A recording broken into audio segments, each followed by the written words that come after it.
Those who watch American football have obviously heard of Tom Brady, whether that be through his legacy. Tom Brady. Well, I got the greatest coach in the NFL. Might as well have the greatest quarterback. Tom Brady. Other creators. Tom Brady, you are the best quarterback in history. Or even news outlets and word on the street. Notes, no distraction. I'm fascinated with Tom Brady. Whether you love him or hate him, his impact on this sport is undeniable, but most who have heard of him or seen him probably don't know his full story.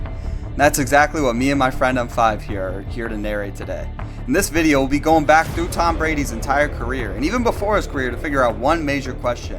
What made Tom Brady so good, and how did he become arguably the greatest quarterback in NFL history?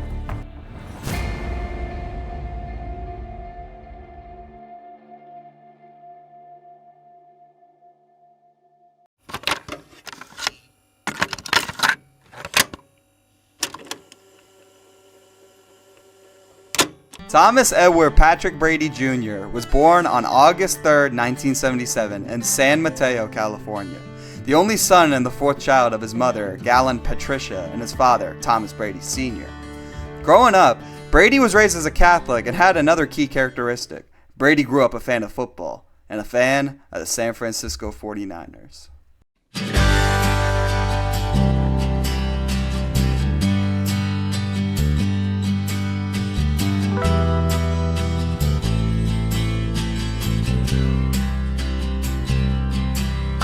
Throughout the 1980s, Brady would grow up attending a plethora of 49ers games, watching Hall of Fame quarterback Joe Montana, his favorite player and his idol growing up.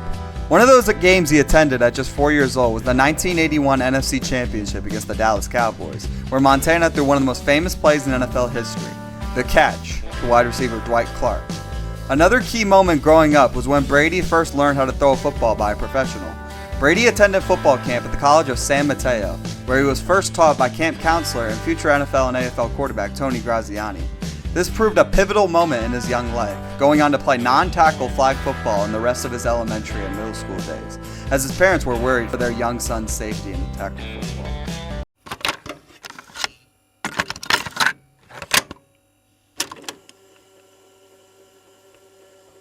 Now we move on to Brady's high school days though, where he attended Junipero Serra High School in San Mateo and played football, basketball, and baseball. In his freshman season with the Padres, he was the 5th string quarterback on the junior varsity team, sitting behind the varsity starter Tony Vargas, JV starter Mike Perotti, freshman starter Mike Kristofiak, and freshman backup Preston McCrary. This team went on to go 0-8, where Brady couldn't get on the field even once. We then move on to Brady's sophomore year, where he was actually elevated on the depth chart, but still not the starter. In his sophomore year, he was the backup to Preston McCrary. Yet again, his team also went on to go 0-8, where Brady not even touching the field, and not a single touchdown was scored by the team that entire season. We now finally move on to Brady's junior year, though, where this time he got the starting varsity job and never looked back. Grundman, he has 191 yards on 18 carry, averages over 10 yards a carry. Schumann from the backside almost gets it, and the pass is completed somehow. Brady looking low to the defense, 6'4", has the slam, he wants it, and he takes it. Kirby. Brady to Kirby at the 25, down to 21. Cookie deep down the middle for Tocachini, to 7 Kirby. In his junior year, Brady passed for 1,581 yards and 11 touchdowns with a 6-4 record. And in his senior year, he turned the heat up even more, passing for 2,121 yards and 20 touchdowns. And although his senior year isn't documented, it's said that this year was a winning record as well. With it being said, they had never had a losing record as a starter in high school. Tom Brady wasn't done yet though. Before his senior year had even begun, he was already looking to the future and wanted to ensure his spot on a college football team. He was striving to be noticed by college coaches, creating highlight tapes and sending them to schools he considered attending. This effort did in fact lead to a couple of schools looking his way. But here's a slight issue. The process of recruiting before the internet was very different from how it is now. Athletes' rankings were not as prominent around America. But that didn't stop him. Brady was on Blue Chip Illustrated and a Prep Football Report All-American selection to boost his popularity among schools. After his recruiting processes ended in 1995, he had narrowed his list to 5 schools: UCLA, USC, Illinois, Michigan, and Cal Berkeley, where his father wanted him to attend. But before we get to his decision, we need to talk about Brady's baseball career.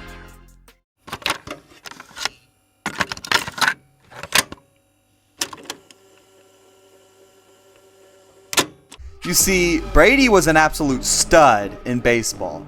He was a left-handed batting catcher with power, so much so that his skills impressed MLB scouts, and he was drafted in the 18th round of the 1995 MLB draft by the now-defunct Montreal Expos. The Expos projected Brady as a potential all-star, with then GM Kevin Malone claiming Brady has the potential to be one of the greatest catchers ever. The team offered Brady money typical to that offered for a late second-round pick or early third-round pick. But Brady was recruited by football assistant Bill Harris to play for the University of Michigan in 1995. Brady became the last active athlete drafted by the Expos, and he finished his high school football career completing 236 of 447 passes for 3,702 yards and 31 touchdowns. Brady won All-State and All-Far West honors and the team's MVP award before moving on to college football to play for the Wolverines.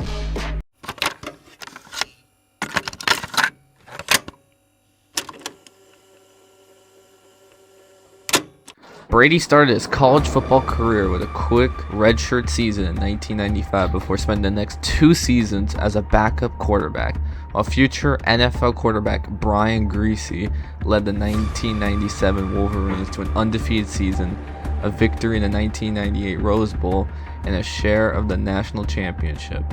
Brady was listed as 7th on the depth chart and struggled to get playing time, even hiring a sports psychologist to help him cope with frustration and anxiety, and even considered transferring to the University of California, Berkeley. To combat this, though, he worked closely with athletic director Greg Harden, who met with Brady every week to build his confidence and maximize his performance. Brady later said that he will always be somebody I rely on for sound advice and mentorship. He had helped me with my own personal struggles, both athletics and in life. Greg really pushed me in a direction that I wasn't sure I can go.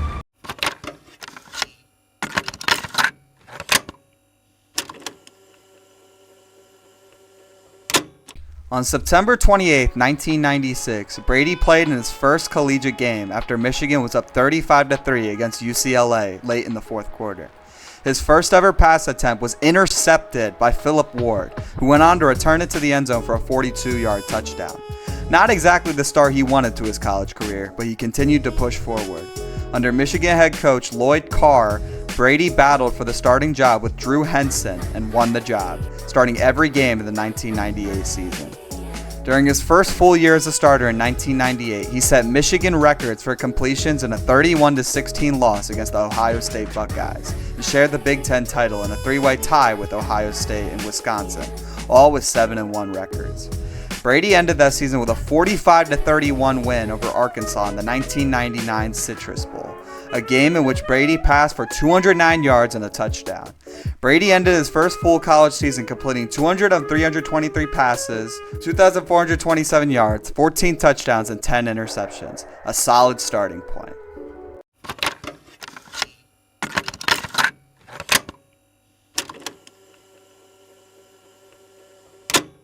In the 1999 season, his last year in college, Brady had to hold his ground as a starter against Henson yet again. They often split with each other through the first 7 games, with Brady playing the first quarter, Henson the second, and Coach Carr deciding who would finish the game. The 99 Wolverines started the season 5-0, including a 26-22 win over Notre Dame, and a road win against eventual powerhouse Wisconsin. Against Michigan State in Week 6, Brady was not chosen by Carr to play for the second half. However, after being reinserted with Michigan down by 17 points, he nearly led Michigan all the way back before losing 34-31. After a 300-yard passing game the following week in a 35-29 loss to Illinois, Carr went with Brady alone for the remainder of the season, and that choice showed to be the correct one. Past Arrington, forced to run.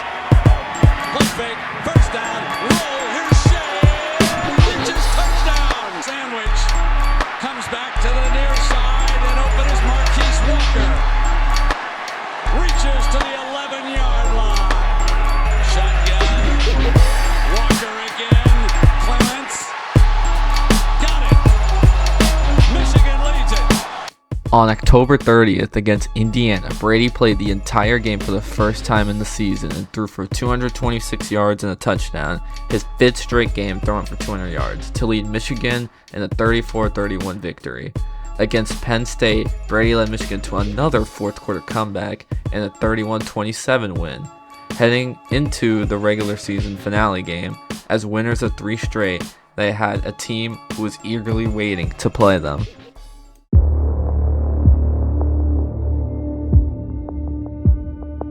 The Ohio State Buckeyes. Now this was a dramatic game to say the least. Michigan was 8-2 and a win would send them to the Orange Bowl, but any Ohio State fan all but knows that Michigan is their most hated rival and they weren't going to let the Wolverines walk out with a win so easily.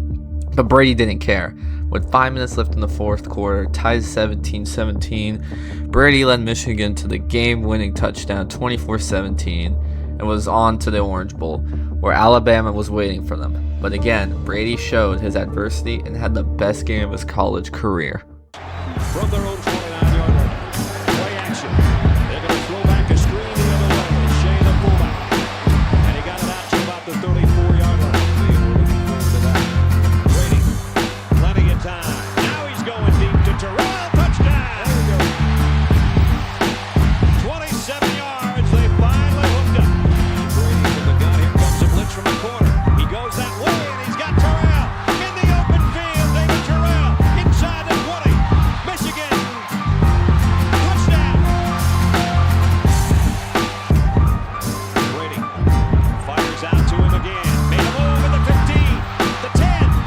He's in again. Touchdown, Michigan. Brady threw for a college career-high 369 yards and 4 touchdowns, leading the team back from 2 14-point deficits, and brought the game to overtime, where he threw a touchdown to tight end Sean Thompson on a bootleg play that showed to be the game winner when Alabama got the ball to the end zone with their overtime possession, but Ryan Flugner missed the extra point, sealing the win for Michigan at 35-34. Brady ended the game setting the BCS bowl game record with 35 completions. Brady finished the 1999 season completing 100 of 295 passes, 2,217 yards, 16 touchdowns, and 6 interceptions. In the 2 seasons Brady started at Michigan, he held a 20-5 record with 2 bowl game wins at the 1999 Citrus Bowl and 2000 Orange Bowl, and finished his career ranking 3rd in Michigan history with 710 attempts and 442 completions, 4th with 5,351 yards and 62 completion percentage, and 5th with 35 touchdown passes. Graduated in December 1999 with a Bachelor of Arts in General Studies and was on to the NFL.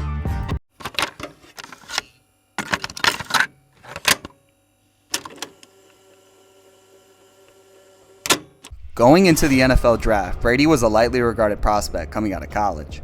He was 6'4", 211 pounds, and with an unimpressive NFL scouting combine performance reinforcing this reputation, he wasn't selected until the 6th round of the 2000 NFL draft, where with pick 199, the New England Patriots selected him. Brady was the 7th quarterback off the board, and this is how it went at the Brady household. Brady and his family, when watching that day, believed he would be drafted in the 2nd or 3rd round. They watched on television, shocked, as 6 other quarterbacks were drafted before him.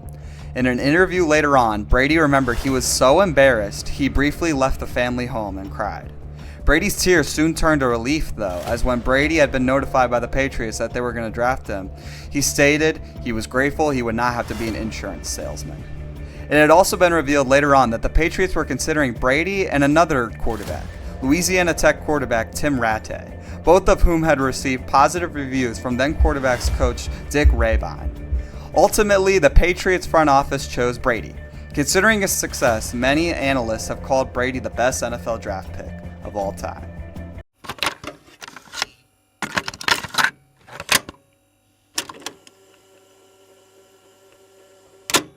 Tom Brady arrived at the Patriots facility in late April 2000, where he met with the Patriots owner, Robert Kraft. Kraft recalled a young, skinny Brady coming up the Foxborough steps with a pizza box under his arm, and he looked Kraft in the eye and said, "I'm the best decision this organization has ever made." Moving past the foreshadowing, Brady started the 2000 season as the 4th string QB behind starter Drew Bledsoe and backups John Freese and Michael Bishop. By the end of the season, he was the number 2 on the depth chart behind Bledsoe.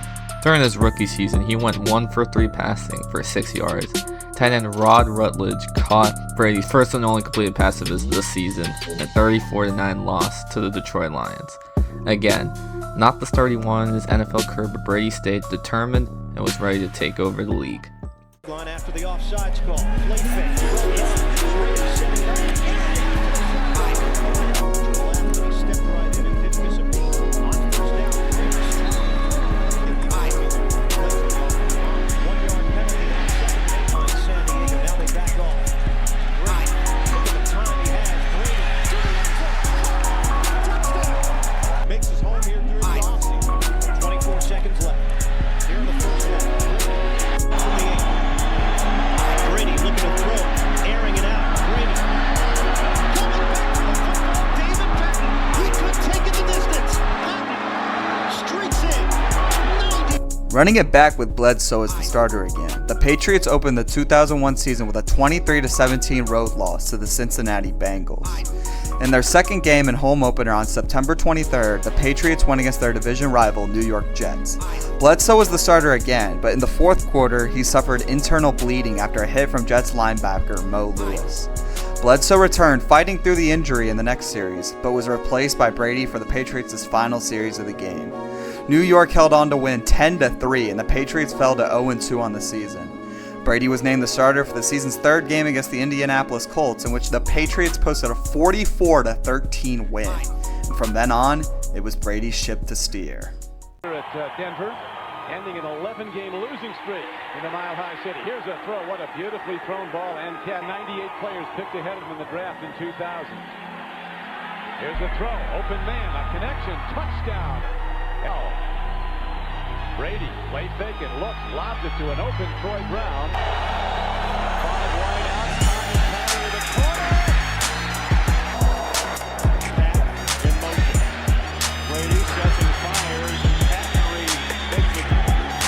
Brady throws wide. In the Patriots' fifth game, Brady began to get going. Trailing the visiting San Diego Chargers 26-16 in the fourth quarter, he led the Patriots on 2 scoring drives to force overtime, and another in overtime to set up a winning field goal for a 29-26 victory. Brady finished 33 of 54 for 364 yards and 2 touchdowns, and was named AFC Offensive Player of the Week for the first, and certainly not the last time in his career. The following week, Brady again played well during the rematch at Indianapolis with a passer rating of 148.3 and a 38-17 win. Brady won his second AFC Offensive Player of the Week nomination after a 4-touchdown day and a 34-17 win over the New Orleans Saints in Week 11. The Patriots went on to win 11 of the 14 games Brady started and 6 straight to finish the regular season, winning the AFC East and entering the NFL playoffs with a first-round bye. He finished the 2001 season with 2,843 passing yards and 18 touchdowns, earning an invitation to the Pro Bowl. But people still had questions about Brady. I mean, this is a 24-year-old second-year backup quarterback pretty much playing his rookie season. Someone has to take him out in the playoffs. But Brady thought otherwise. Play fake to Smith. The lob is complete to Edwards. Edwards has a first down. Second and 19. Brady with all kinds of time and throws to a wide open David Patton and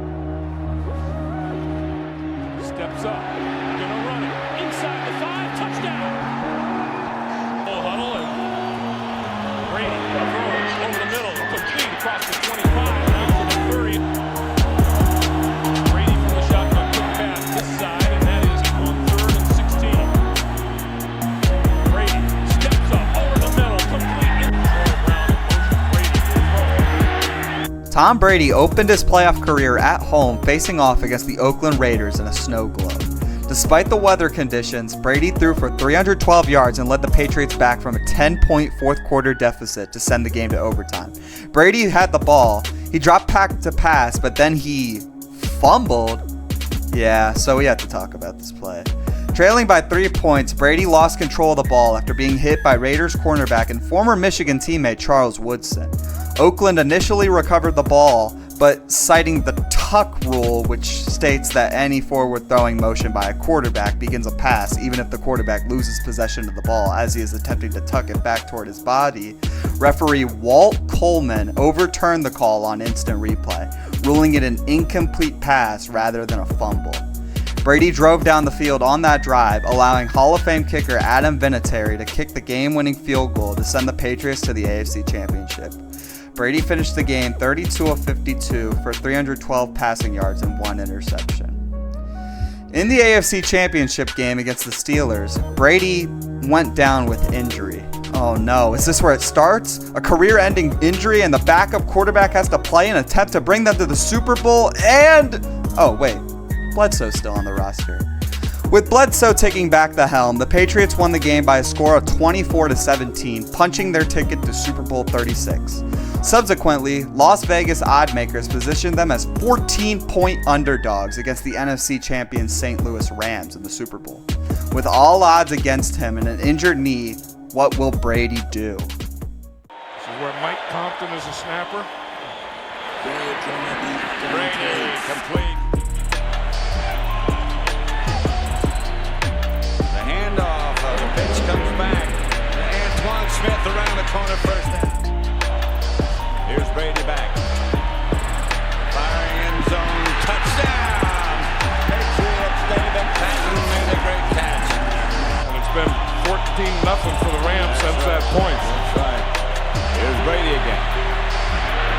Up the middle, caught, and it's Troy Brown, and he gets out of bounds, and they might be in Vinatieri's range. Brady returned from his knee injury to start in the Super Bowl at the Louisiana Superdome in New Orleans. Despite being heavy underdogs, the Patriots played well, holding the Rams' high-powered offense in check through the first 3 quarters. The Rams rallied from a 17-3 deficit to tie the game with 1:30 left in regulation. The Patriots then got the ball back at their own 17-yard line with no timeouts remaining. Sportscaster and former Super Bowl winning coach John Madden argued that the Patriots should run out the clock and try to win in overtime. Instead, Brady drove the Patriots offense down the field to the Rams' 31-yard line before spiking the ball with 7 seconds left, and kicker Adam Vinatieri converted a 48-yard field goal as time expired to give the Patriots a 20-17 win and their first ever Super Bowl ring.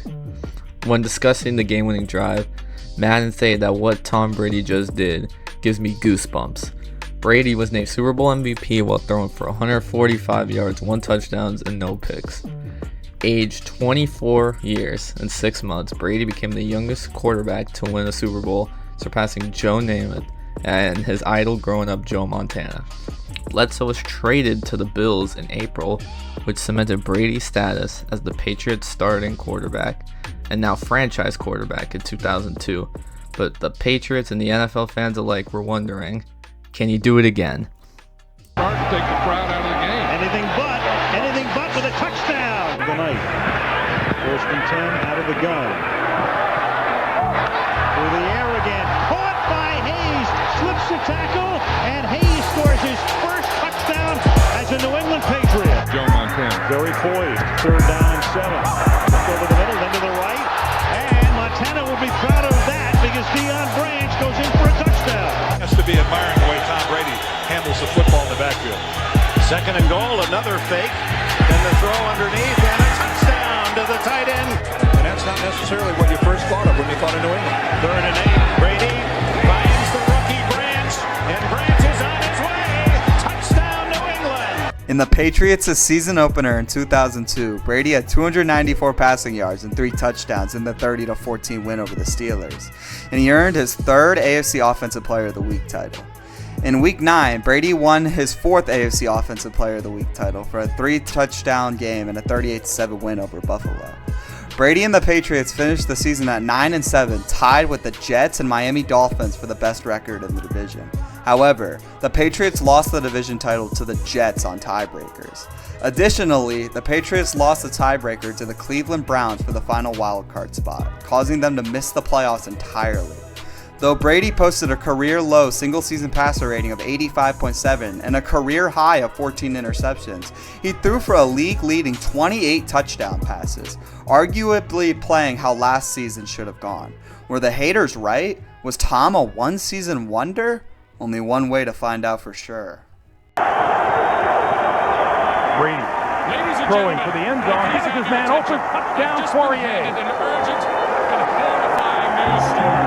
Antoine Smith, the lone back. He gets the ball. No, he doesn't. Brady still has it. He throws to the end zone for the touchdown. Poirier, second of the day. Brady trying to make some changes. Brady over the middle. Got it. Touchdown, Deion Branch. Play action. Brady is going to run it and score. Their players down and get them to be a little smarter. Down the far sideline, the end zone, diving catch and a touchdown, David Gibbons.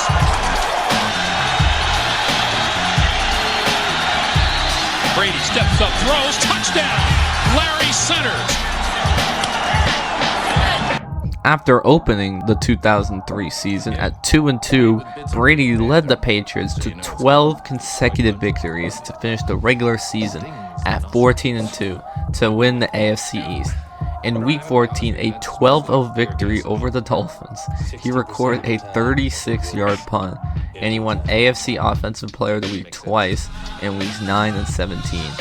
Brady finished with 3,620 passing yards and 23 touchdowns, and was third in NFL MVP voting to co-winners Peyton Manning and Steve McNair, who he would be going against in the playoffs.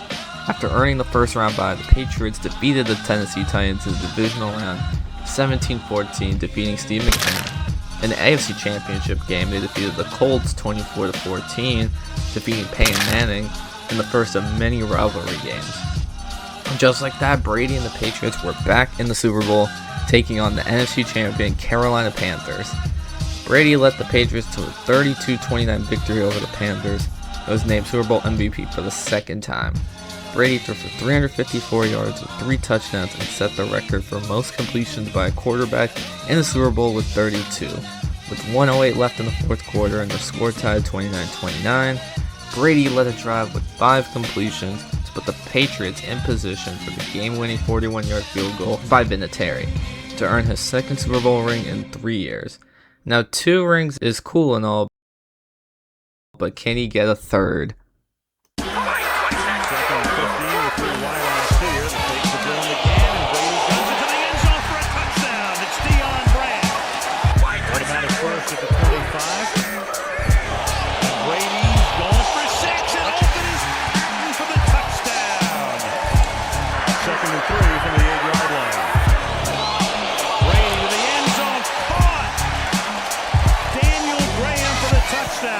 First and goal for the Patriots.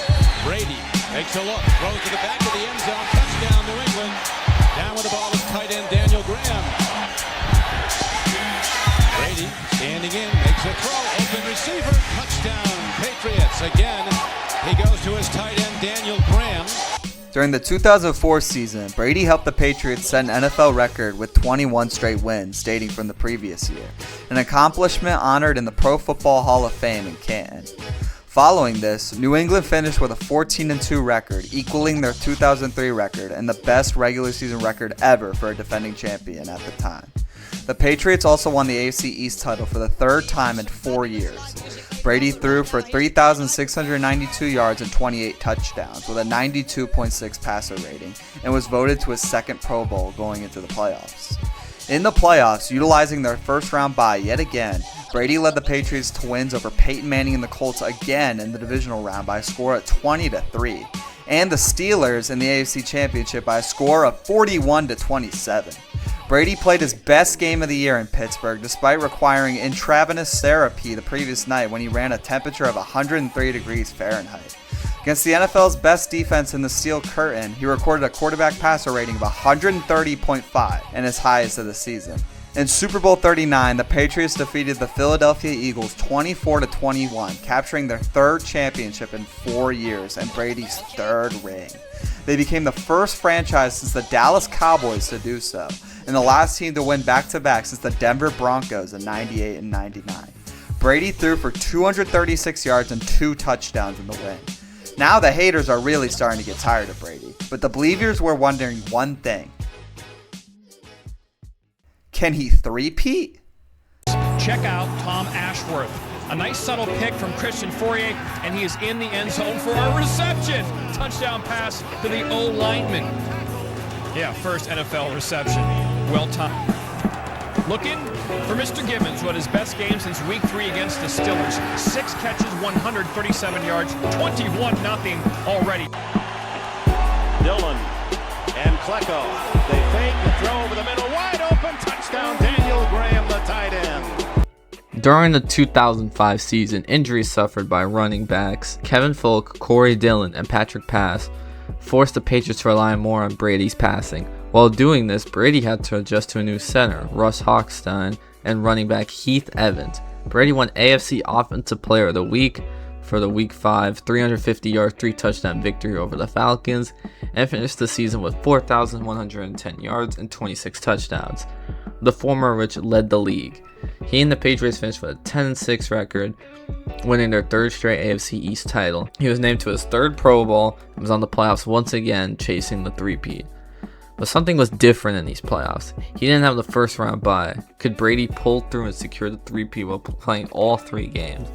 Well, in the playoffs, Brady recorded 201 passing yards and 3 passing touchdowns to lead the Patriots to a 28-3 victory over the Jacksonville Jaguars in the wild card. But in the divisional round, the Patriots lost 27-13 to Jake Plummer and the Denver Broncos. Brady threw for 341 yards in the game with 1 touchdown and 2 interceptions, and his first playoff loss after 10 victories. After the season's end, it was revealed Brady had been playing injured with a sports hernia since December, likely aiding in the loss. In 2006, Brady did what Brady did best and led the Patriots to a 12-4 record and the 4th seed in the playoffs. Brady finished the regular season with 3,529 yards and 24 touchdowns. Not as dominant as his past few seasons, but still above average. Despite this, he was not among the players initially selected for the Pro Bowl, though it was offered an injured replacement selection when Chargers quarterback Phillip Rivers was forced to withdraw, but Brady declined. In the postseason for the 4th straight year, the Patriots first hosted their division rivals, the Jets and the Wild Card. The Patriots defeated the Jets 37-16 as Brady went 22-34 for 212 yards and 2 touchdowns. The Patriots traveled to San Diego to take on Phillip Rivers and the Chargers in the divisional round, which was Brady's first playoff game in his home state of California, so this was a huge deal. Patriots struggled against the Chargers, whom many had picked as favorites to win the Super Bowl that year. With 8 minutes left in the 4th quarter and the Patriots down by 8, Brady and the Patriots started a drive that ultimately decided the game. Brady threw a 4th down interception to safety Marlon McCree, but wide receiver Troy Brown forced a fumble on McCree that wide receiver Rashae Caldwell recovered to convert the 1st down. With a new set of downs, Brady threw a touchdown pass to Caldwell, and Folk scored the 2-point conversion to tie the game. On what would be the Patriots' final drive, Brady threw a 49-yard pass play to Caldwell, setting up a field goal that gave New England a 24-21 lead with 1:10 remaining. The Chargers drove down the field but missed a game-tying field goal attempt as the Patriots held on to win and headed to the AFC Championship, where a familiar face would be waiting. In the AFC Championship, the Patriots traveled to Indianapolis to play Brady's rival Peyton Manning and the Colts. The Patriots led at halftime 21-6, but could not hold on to the win. Peyton Manning led the Colts to a comeback. Brady threw a late-game interception, and the Patriots lost 38-34, marking Manning's first playoff win of the rivalry. Brady finished with a loss 21-34 for 232, 1 touchdown and 1 interception. And it was going back to the drawing board once again for the Patriots.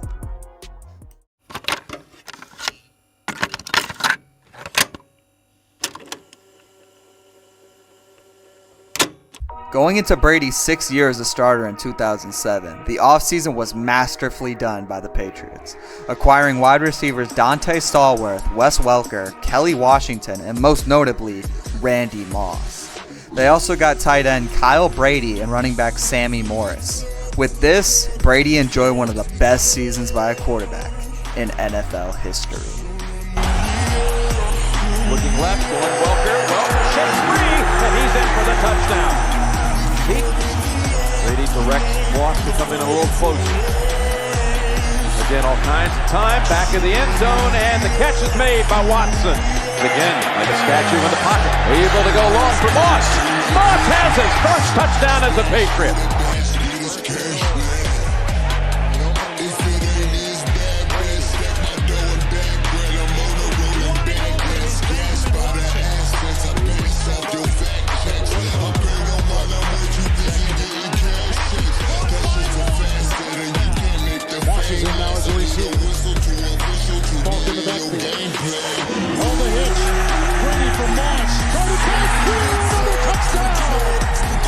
Brady was named AFC Offensive Player of the Month for September and October, led the Patriots to the first 16-0 regular season record in NFL history, outscoring opponents by an average of 37-17, and he attained career, franchise, and NFL records and milestones in the process, being named as the AFC Offensive Player of the Week 5 times. In a Week 6 game against the Dallas Cowboys, he had a career-high 5 passing touchdowns and a 48-27 win. And with this win, it tied him with Hall of Fame quarterback Roger Staubach for the most wins by a starting quarterback in his first 100 regular season starts with 76. The next week, in part of a 49-28 win against the Dolphins, he had another record day with a career-high 6 passing touchdowns, setting a franchise record. He had the first game with a perfect passer rating of his career at 158.3 as part of a come-from-behind 24-20 victory against the Colts. He threw for another 3 touchdowns, the 9th consecutive game in which he had done so, breaking who he got revenge on, Peyton Manning's record of 8. During the last game of the season against the Giants, in which the Patriots won 38-35, Brady threw his 50th touchdown of the season, breaking Manning's single-season record of 49 from 2004. Brady finished the season with 4,806 passing yards, 50 touchdown passes, 8 interceptions, and a career-high 117.2 passer rating. It was unanimously voted the greatest passing season ever by ESPN in 2013. His 58 touchdown to interception ratio was a then NFL record. He became the first quarterback to pass for 50 touchdowns. He led the Patriots to the first undefeated regular season since the 16-game schedule was implemented in 1978. He directed an offense that scored a then NFL record 589 points and 75 total touchdowns. And the team's 50 total touchdown passes is the 4th most ever in a season. Brady was also named the most valuable player and Offensive Player of the Year. He was honored by the Associated Press as their Male Athlete Player of the Year, the first time an NFL player earned the honor since Montana won in 1990. And he was named as a first-team All-Pro into his 4th career Pro Bowl, cementing his legacy and showing off to everyone how this 6th-round pick will be an all-time great. But could he be the first in NFL history to complete the first modern perfect season? Well, in the Patriots' first playoff game, a divisional round game against the Jaguars, Brady began with an NFL postseason record 16 consecutive completed passes and finished with 26 completions in 28 attempts, a completion rate of 92.9% as the Patriots won 31-20. That is the highest single game completion percentage with at least 20 attempts in NFL postseason history, further cementing his legacy with this season. With the win, the Patriots matched the undefeated 1972 Miami Dolphins as the only team to win 17 consecutive games in one season. Moving on to the championship game, statistically, Brady did not fare as well in the AFC Championship game against the Chargers, throwing for 209 yards, 2 touchdowns, and 3 interceptions. Nevertheless, the Patriots got the job done and won their 18th game of the season, 21-12. To advance to the Super Bowl for the 4th time in 7 seasons.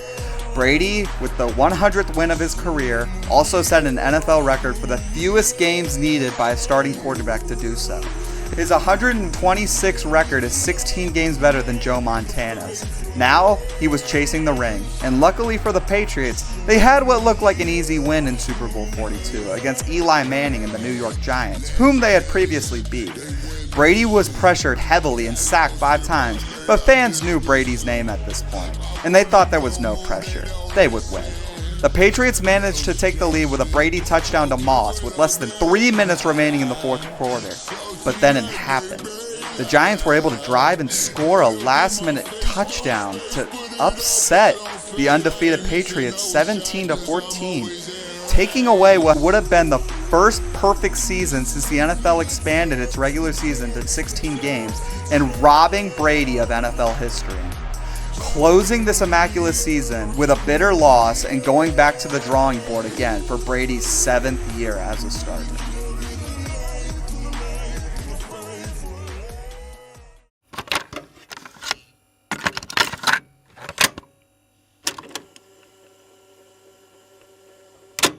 Now, Brady had just passed for one of the greatest seasons ever by a quarterback, but could he do it again in 2008?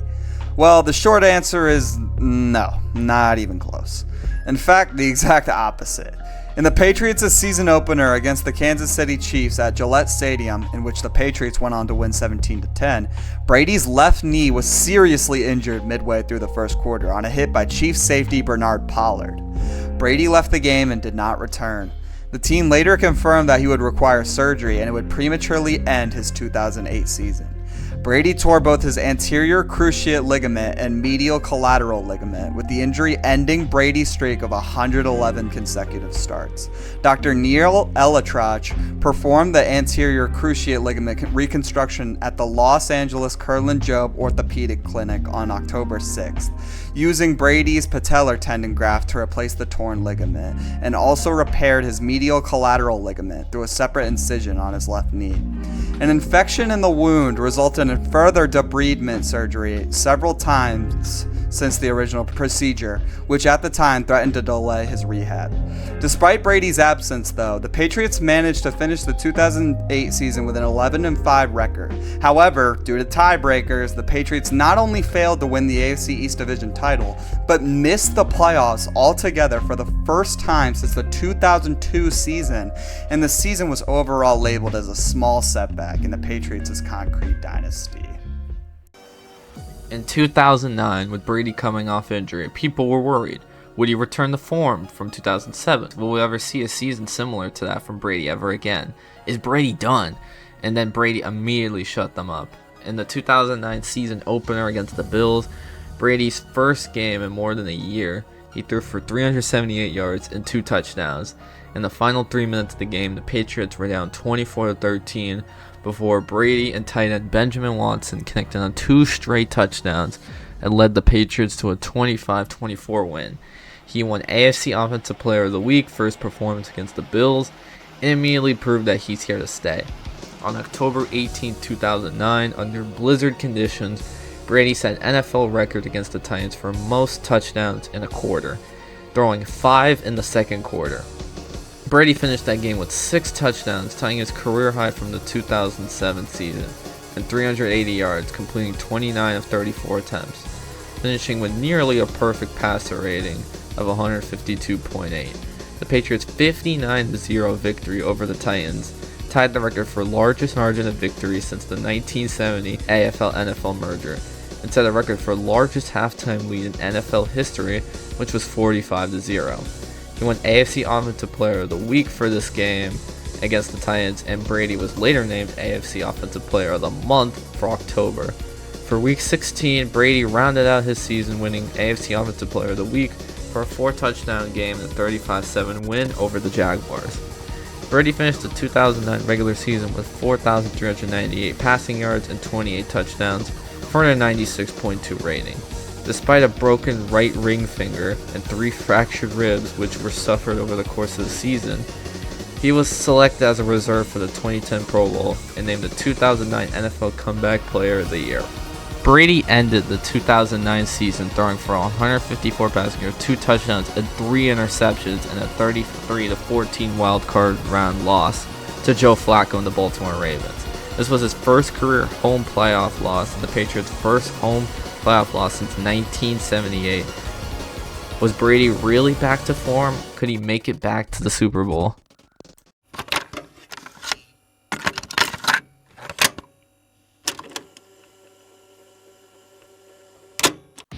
On September 10th, 2010, Brady signed a 4-year, $72 million contract extension, making him the highest paid player in the NFL. The extension included $48.5 million in guaranteed money and locked him in for the next 4 years in New England.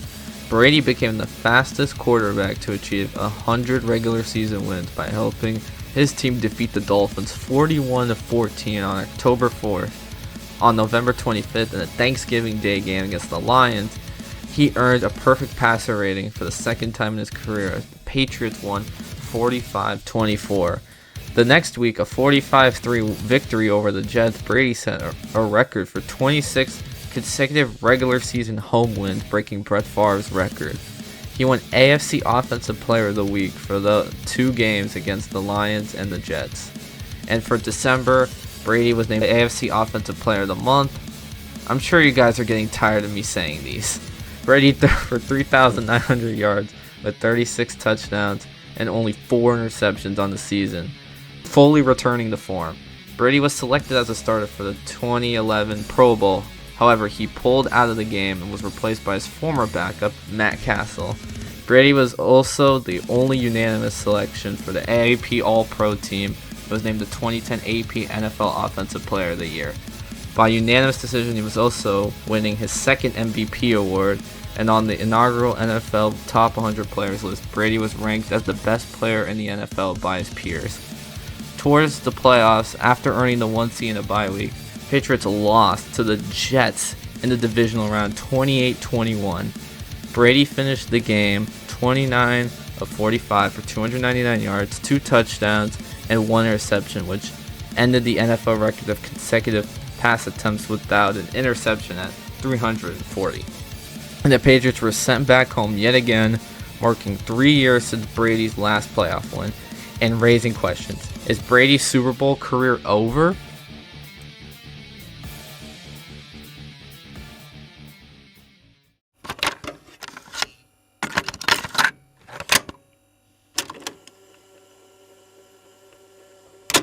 Moving forward towards the 2011 season, in Week 1, Brady threw for a career-high 517 yards, 4 touchdowns, and 1 interception in a 38-24 win over the Dolphins and earned AFC Offensive Player of the Week honors yet again.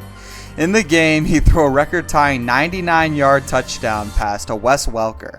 Brady won AFC Offensive Player of the Week for the following game against the Chargers with 423 yards and 3 touchdowns in the 35-21 victory. Brady closed out the season being named AFC Offensive Player of the Month for November and December, and in addition, he was the Week 16 AFC Offensive Player of the Week. Brady had a statistically successful season, and in the regular season finale against the Bills, a 49-21 win, he became the 4th quarterback to throw for 5,000 yards in a season, finishing with 5,235.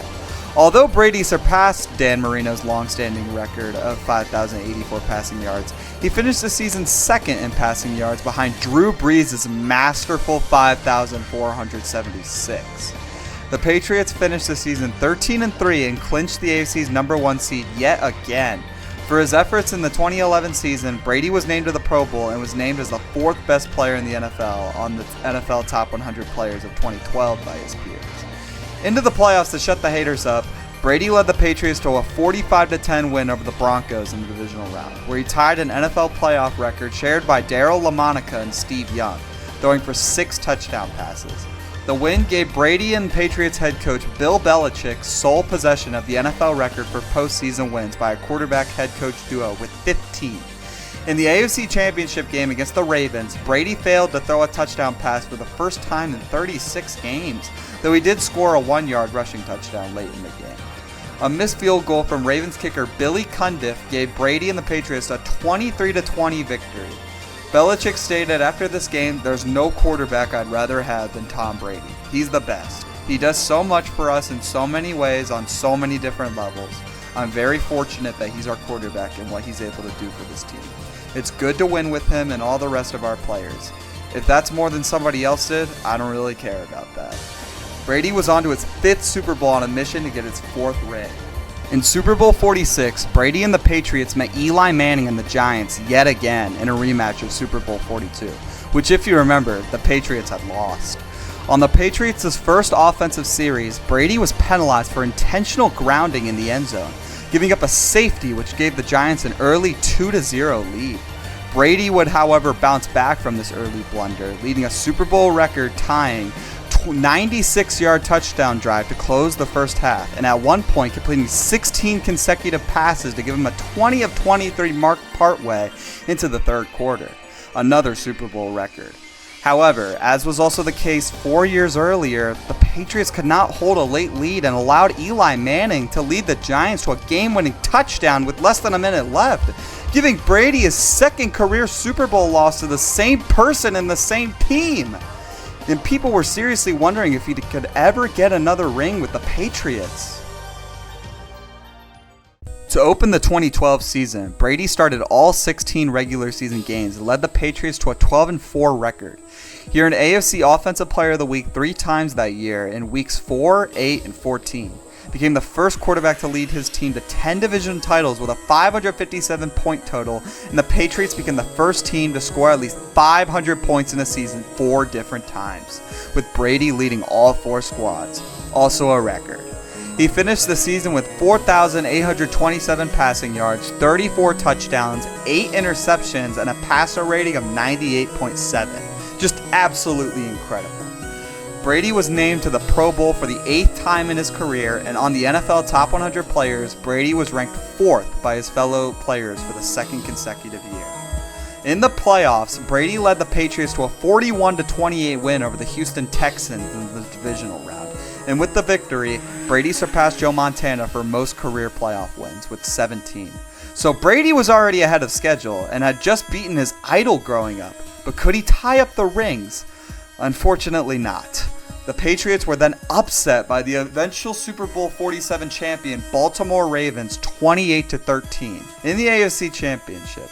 He suffered his first career loss at home when leading by halftime, in which he was previously 67-0 and received his second loss to Joe Flacco in the playoffs.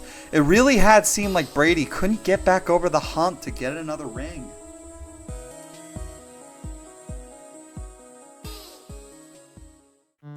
On February 25th, 2013, Brady and the Patriots agreed on a 3-year extension to keep him on the team till 2017. Sports writer Peter King called it an amazing deal and also noted that it reflected Patriots owner Robert Kraft's desire to make sure that Brady retired as a Patriot. Brady and the Patriots began the season with some early struggles on the offensive side of the ball. Tight end Rob Gronkowski was injured, and Aaron Hernandez was arrested. Wes Welker left to the Broncos, Danny Wood had left in free agency for the Chargers, and Brandon Lloyd was released from the team in order to replace the 5 players the Patriots signed. Danny Amendola in free agency from the Rams drafted rookie wide receiver Aaron Dobson and Josh Boyes, and signed undrafted rookie free agent wide receiver Kenbrell Tompkins. In the first 2 games of the season, Brady completed 52% of his passes and had 3 touchdowns and 1 interception. Definitely some early struggles due to the loss of his main guys. Brady was in pursuit of Drew Brees' record of at least 1 touchdown in 54 consecutive regular season games, but it fell just short with the streak ending at 52 games in a Week 5 13-6 loss against the Cincinnati Bengals. Brady earned AFC Offensive Player of the Week for his Week 12 overtime victory over the Broncos for his last accolade of the regular season. But Brady and the Patriots would go on to finish the season well, as Brady was named to the Pro Bowl for the 9th time in his career. It was ranked 3rd on the NFL Top 100 Players in the offseason. Patriots finished the season 12-4 to earn the 2nd seed in the AFC and a first-round bye. In the divisional round matchup against the Colts, Brady made his 25th playoff appearance, breaking Brett Favre's career record for playoff appearances by a quarterback. The Patriots won 43-22 behind a 4-touchdown performance from running back LeGarrette Blount. The following week, the Patriots lost yet again 26-16 to Peyton Manning and the Broncos in the AFC Championship, and it had been 9 years since Brady has gotten a ring. Brady started the 2014 season with a 33-20 loss to the Dolphins, which was Brady's first opening day loss since the 2003 season. After going 2-1 the next 3 games, Brady helped lead the Patriots to a 7-game winning streak. In that stretch, Brady had 2 games with 4 touchdown passes and 1 game with 5. He won AFC Offensive Player of the Month for October, and Brady clinched his NFL record 12th AFC East Division title with a Week 14 win against the San Diego Chargers. Later in the season, Brady was named to his 10th career Pro Bowl and was ranked 3rd by his fellow players on the NFL Top 100 player list of 2015 and was ready to go get that 4th ring in the playoffs. Brady opened up the playoffs with a 35-31 divisional round revenge win over the Baltimore Ravens, a game in which Brady threw for 3 touchdowns and ran in a 4th, breaking Curtis Martin's club record for rushing touchdowns in the playoffs. Brady also broke Joe Montana's record for playoff touchdowns with 46. After the Ravens scored in their first 2 possessions, the Patriots were quickly down 14-0, but wound up tying the game 14-14. Brady threw an interception at the end of the first half, which would end up leading to a Baltimore 21-14 lead. Down 28-14, Brady engineered an 80-yard drive, accumulating in a touchdown to this man Rob Gronkowski to cut the lead to 28-21. The Patriots tied the game once again at 28 off a trick play where Brady passed laterally to Julian Edelman, who then threw a 51-yard touchdown to Amendola. Ravens kicker Justin Tucker converted a 25-yard field goal to give Baltimore a 31-28 fourth quarter lead, but Brady was about to go down to Flacco again. Got the ball back and threw an easy 23-yard touchdown to wide receiver Brandon LaFell to give the Patriots their first lead, 35-31, with 5:13 remaining. After a Duran Harmon interception and a Joe Flacco Hail Mary attempt failed, Brady clinched his record 9th AFC Championship game appearance, which was his 4th straight overall. Brady then went against Andrew Luck and the Indianapolis Colts, in which he blew them out 45-7 to clinch the AFC as champions and sent Brady to play in his 6th Super Bowl, breaking a tie with John Elway for most career Super Bowl appearances by a quarterback and hungry for his 4th ring. But there was a small problem waiting on the other side of the huddle. Was last year's champions Seattle Seahawks with their Legion of Boom defense and a prime Russell Wilson. They were chasing their own dynasty. Could Brady defeat the juggernaut? Well, In Super Bowl 49, Russell Wilson, of course, he got picked off 4 times in the NFC title game and still won. Hey, somebody got some skills before the game, and Tom Brady looking for that 4th ring along with the... In the 9. Brady throws, caught, LaFell, touchdown. Well, you have Sherman, you can see him, he's in the slot. And Brady's going to throw deep down the right side for Gronkowski and a touchdown. Goes back in. The fake to him. Brady dances, throws, and it will be caught. Amendola for the touchdown. in Super Bowl 49, Brady completed 37 of 50 passes for 328 yards, 4 touchdowns, and 2 interceptions. He guided a then record 10-point fourth quarter comeback as the Patriots defeated the Seattle Seahawks 28-24, with cornerback Malcolm Butler saving the game at the 1-yard line with a game-winning interception to give Brady his 4th Super Bowl ring, tying him with Joe Montana and Terry Bradshaw for most Super Bowl victories by a starting quarterback. He was named Super Bowl MVP for the 3rd time, tying Montana's record, and had 37 completed passes in the game, which set a Super Bowl record at the time. Brady had done it. He had tied his idol growing up and now was one of the greatest quarterbacks of all time. But people thought he had cheated.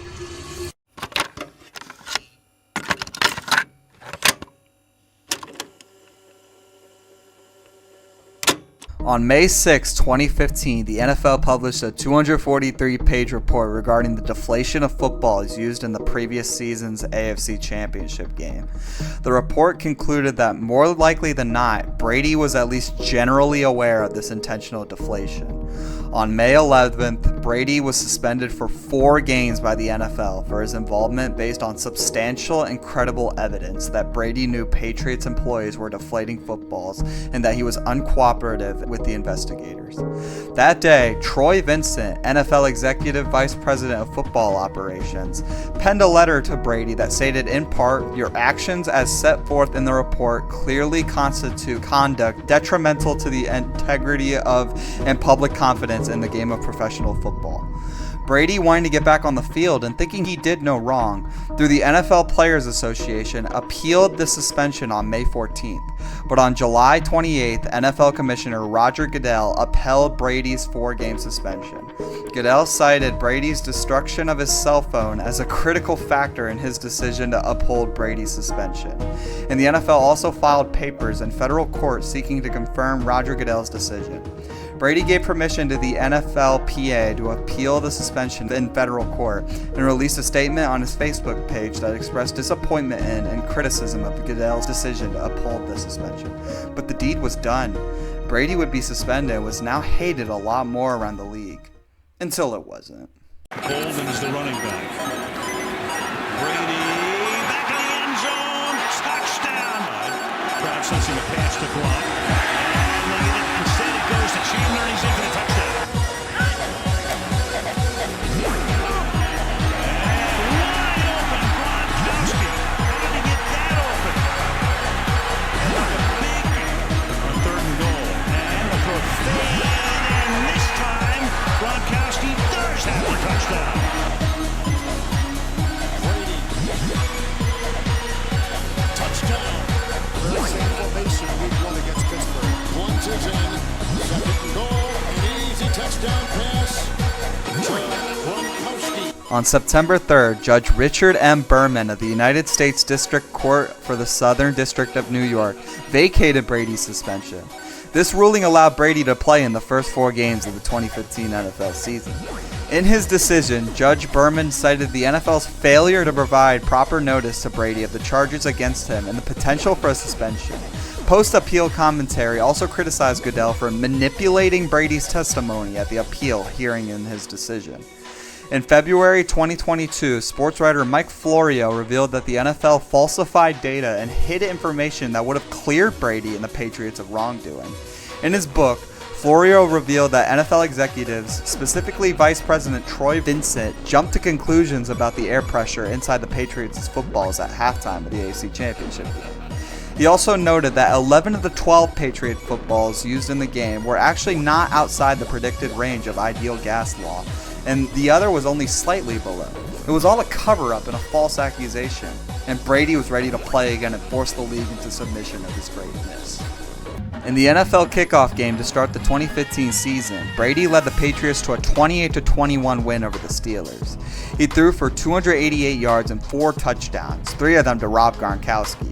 The Patriots' victory was the 161st victory of Brady's career, all with the Patriots, which surpassed the record held by former Green Bay Packers quarterback Brett Favre for most regular season wins by a starting quarterback with a single team. In Week 2, Brady threw for 466 yards and 3 touchdowns in a 40-32 win against the Bills. Through the first 5 games of the season, Brady threw a total of 14 touchdowns with 1 interception and had a quarterback rating of 118.4. Brady was named AFC Offensive Player of the Month for September and had shown to the league he did not cheat and was just really damn good at football. In Week 8, a 36-7 victory over the Dolphins, he had 356 passing yards and 4 touchdowns to earn his 25th career AFC Offensive Player of the Week title. But this success did not come with consequences. The Patriots were hit by many injuries to key players on offense, including wide receiver Julian Edelman, and the Patriots eventually lost their first game against the Broncos 30-24 in overtime, who were without Peyton Manning in that game. The Patriots then lost 3 of their remaining 5 games to finish 12-4 for a 4th straight season, earning the 2 seed in the AFC. Brady finished the regular season with a league-leading 36 touchdown passes and 7 interceptions. He was named to his 11th Pro Bowl, his 7th straight, and was ranked as the 2nd best player on the NFL Top 100 players, behind only league MVP Cam Newton. But Brady looked ready for the playoffs. With the return of Julian Edelman from his foot injury, the Patriots defeated the Chiefs in the divisional round by a score of 27-20 after advancing with a first-round bye. Brady completed 28 of 42 passes for 302 yards and 2 passing touchdowns and 1 rushing touchdown as he led the team to their 5th consecutive appearance in the AFC Championship. The Patriots advanced to the AFC Championship to face Peyton Manning and the Broncos at Mile High. It would turn out to be the 17th and final meeting between the 2 storied quarterbacks as Manning would announce his retirement after the season ended, and the battle began. Demarius Thomas has a linebacker on him in the slot to the right, 2nd and 10. See if Manning finds him. There's got someone else open, and it's a touchdown. It's Jackson, and Jackson, second effort, gets him across for the touchdown.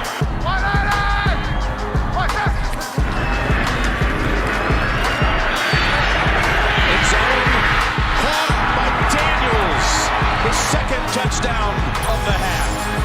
The Broncos' top-ranked defense with Von Miller limited Brady, who completed 27 of 56 passes for 310 yards, 2 interceptions, and a passing touchdown. And the Patriots eventually lost the game 20-18 after a potential game-tying 2-point conversion attempt failed with less than a half a minute remaining. And Peyton Manning got the last laugh and was headed to the Super Bowl.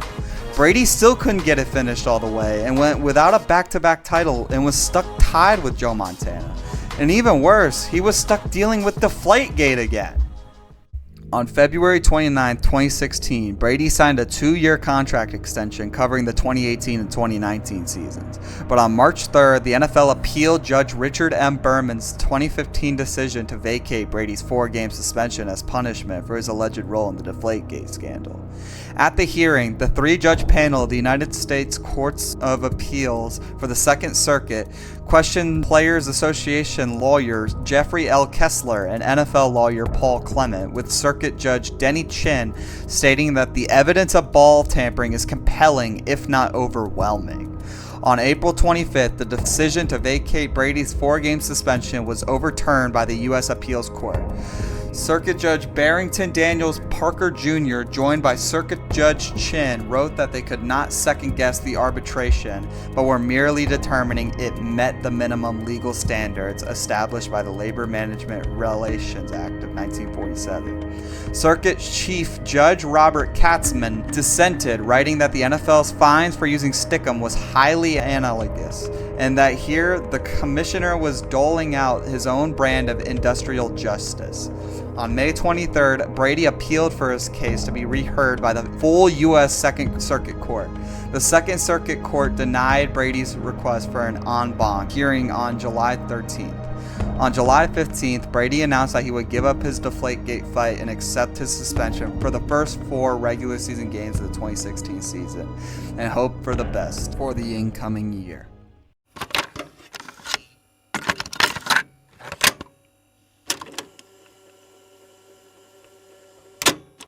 After serving his 4-game suspension, Brady made his 2016 season debut on October 9th on the road against the Browns.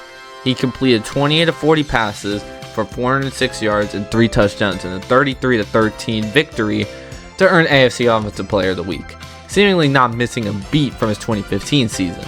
Brady's outstanding numbers during his first 4 games following the suspension earned him the AFC Offensive Player of the Month award for October, and in Week 11, Brady recorded 4 touchdowns and no interceptions in a 30-17 road win against the 49ers. Those 4 touchdown passes gave him a total of 444 career regular season touchdown passes with one team, breaking Brett Favre's record with the Green Bay Packers. The following week, Brady completed 30 of 50 passes for 286 yards and 2 touchdowns in a 22-17 road victory against the Jets. The win was also the Patriots' 500th victory, including playoffs in franchise history. During this victory, Brady also became the 5th quarterback to reach 60,000 career regular season passing yards, joining Peyton Manning, Brett Favre, Drew Brees, and Dan Marino. The following week, Brady and the Patriots defeated the Los Angeles Rams by a score of 26-10, giving Brady his record 201st career victory, including playoff games. Brady was breaking and tying records left and right, and with a 16-3 victory over the Broncos, the Patriots clinched an 8th consecutive AFC East title and a 7th consecutive first-round bye in the playoffs, both NFL records. On December 20th, 2016, Brady was named to the Pro Bowl for his 8th straight season and 12th time overall. Brady ended the regular season with 28 passing touchdowns and only 2 interceptions for the regular season, breaking the previous touchdown-interception ratio record of Nick Foles' 27-2 in 2013 with the Eagles. Brady was named to the AP All-Pro second team And last year, Brady was ranked first on the NFL Top 100 players as the best player in the league, becoming the first player to be named as number 1 twice since the listing began, and he was locked in for the playoffs. Play anywhere on the field, any position, very smart. And last play went for 22 out of the backfield. They get it over to Lewis. Look at this speed. Dion Lewis to the end zone for the touchdown. One for the big one to the end zone. It is caught by White for the touchdown. 3rd and 5. Brady, well protected, all kinds of time, and now goes end zone. Wide open. Touchdown, New England. Chris Hogan. That's his third down conversion. Back to him they go. The flea flicker. Brady to the end zone, and it's a New England touchdown. Right back to Hogan again. Brady and the Patriots began their postseason run in the divisional round hosting the Texans, which held the league's number 1 total defense. Brady completed 18 of 38 passes for 287 yards, 2 touchdowns, and 2 interceptions as the Patriots won 34-16, clinching a record 6th consecutive trip to the AFC Championship game. In the AFC Championship, the Patriots hosted the Steelers. Brady completed 32 of 42 passes for 384 yards, 3 touchdowns, and no interceptions in a 36-17 victory. The win gave Brady and the Patriots head coach Bill Belichick their record 7 conference titles as a quarterback head coach tandem, and the Patriots an NFL record 9th Super Bowl appearance.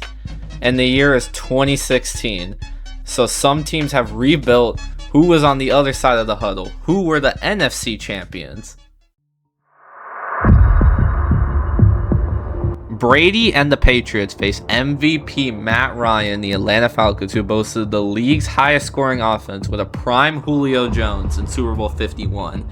Brady threw for 43 completions on 62 attempts for 466 passing yards, all Super Bowl records at the time. Brady also threw for 2 touchdowns and an interception, which was returned for a touchdown by Robert Alford in the second quarter. The Patriots looked lost out there. The Falcons were just too much, trailing all the way down 28-3 midway through the third quarter. The game looked over and the Patriots and NFL fans had turned the game off, but you can never count out Brady. Take time off the clock, and they've done a good job not giving up big plays. Now they'll throw. Pass is caught. That's White. Touchdown.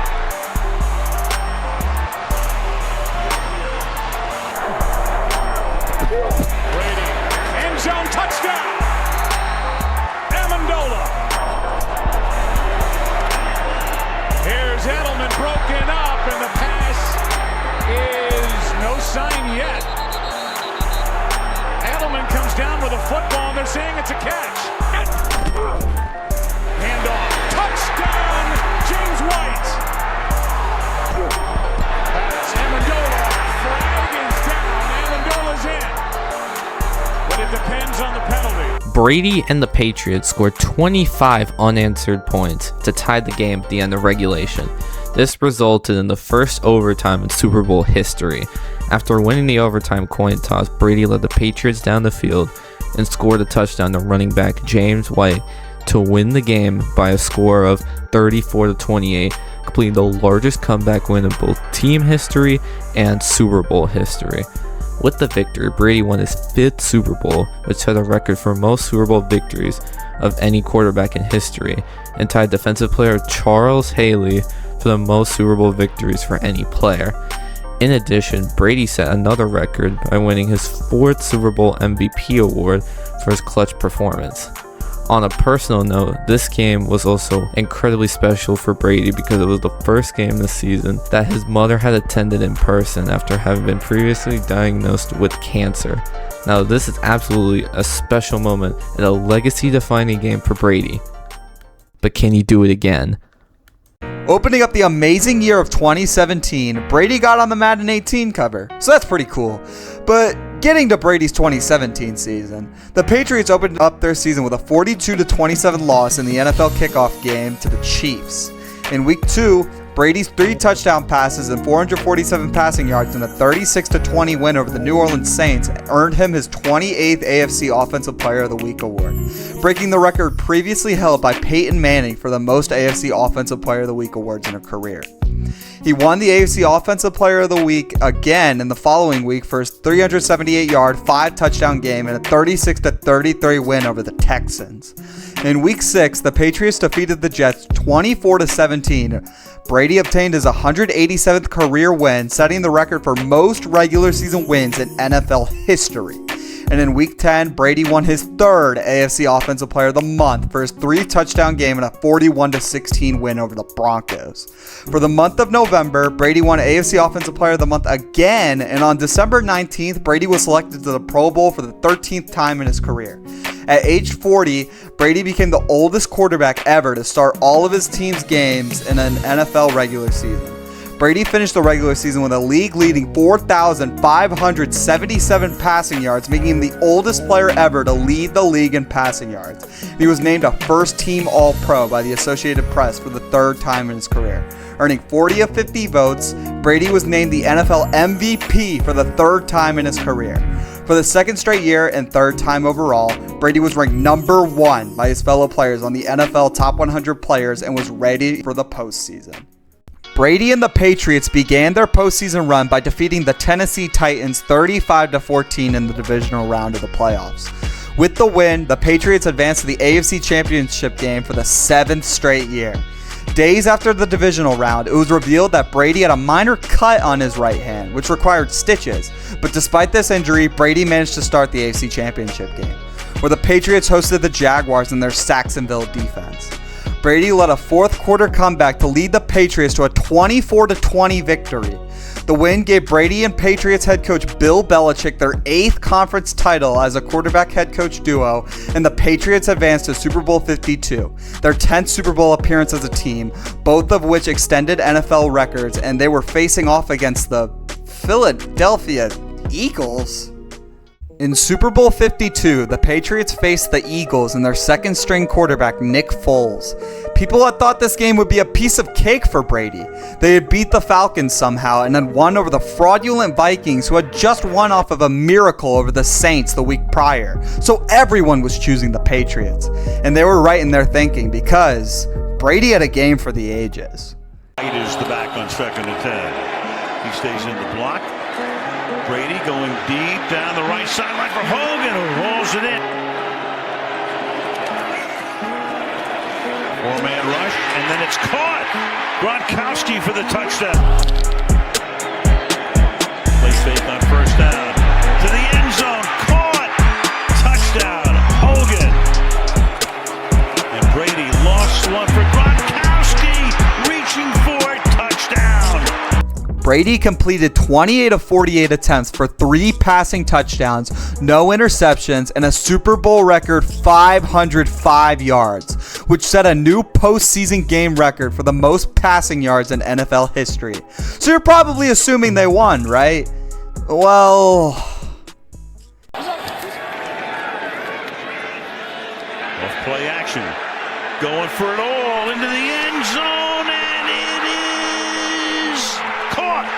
Alshon Jeffrey for the touchdown. It's Minnesota. Blunt is in the backfield. LeGarrette Blunt swings to the outside, inside the 10. Blunt to the end zone. Behind a Selleck block. And they're going to snap it, and it's Trey Burton who throws, caught. Foles, touchdown. The line does a good job to pass into the end zone, and it is Corey Clement. Yes, touchdown. One-on-one. Clement flares out to the right, caught over the middle and into the end zone. Zach Ertz for the touchdown. And again, all you can think back to now is the Jesse James play. With roughly 2 minutes remaining in the game and the Eagles leading 38-33, Brady was strip sacked by Brandon Graham. The Eagles recovered the fumble and cemented their 41-33 win with a field goal, securing their first franchise Super Bowl victory in a game with the most combined total yardage in NFL history. And Brady was sent home with a loss. This was the third time overall that Brady had lost in a Super Bowl, becoming the fourth starting quarterback in Super Bowl history to lose at least 3 Super Bowls, joining Jim Kelly, Frank Tarkenton, and John Elway. And his immaculate season was erased. When the Philadelphia Eagles started a golden age decade of their own, the defense couldn't get a stop, and was on to 2018.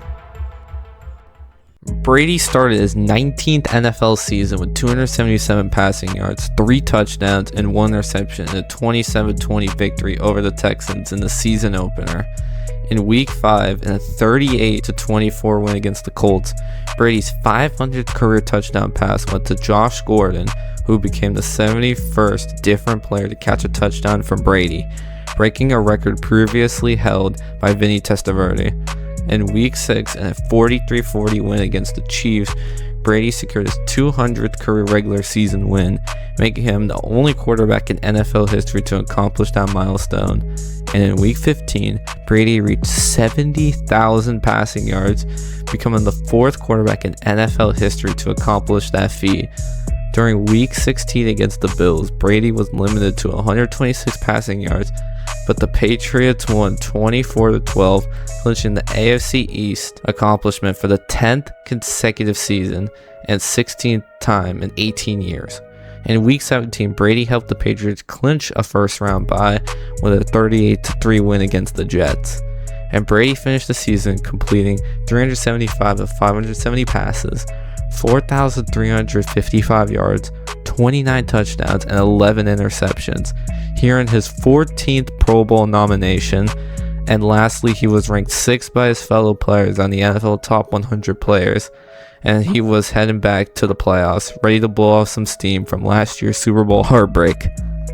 Following their first round bye, the Patriots started their playoff run at home against the Los Angeles Chargers in the divisional round. The Patriots jumped out to a 35-7 halftime lead en route to a 41-28 win. With the win, the Patriots advanced to the AFC Championship game for an 8th consecutive year, this time to face Patrick Mahomes and the Chiefs at Arrowhead Stadium. The Patriots went into halftime with a 14-0 lead. However, the Chiefs battled back in the second half and sent the game to overtime with a score of 31-31. But just as Tom did in 2016, the Patriots won the coin toss to start overtime and elected to receive the ball. Brady led the Patriots on a 75-yard drive that resulted in a game-winning 2-yard rushing touchdown by Rex Burkhead to win the game 37-31. With the victory, Brady earned a 3rd consecutive and 9th overall Super Bowl appearance for his career, and he was on the face against the Rams. Now, I'll tell you something before we get into the game. The Rams should not have been here. They just had to play Drew Brees and the New Orleans Saints, who got absolutely robbed off the worst no-call in NFL history, and absolutely robbed us of a better Super Bowl and a Brees versus Brady Super Bowl. Alright, let's get into the bowl now.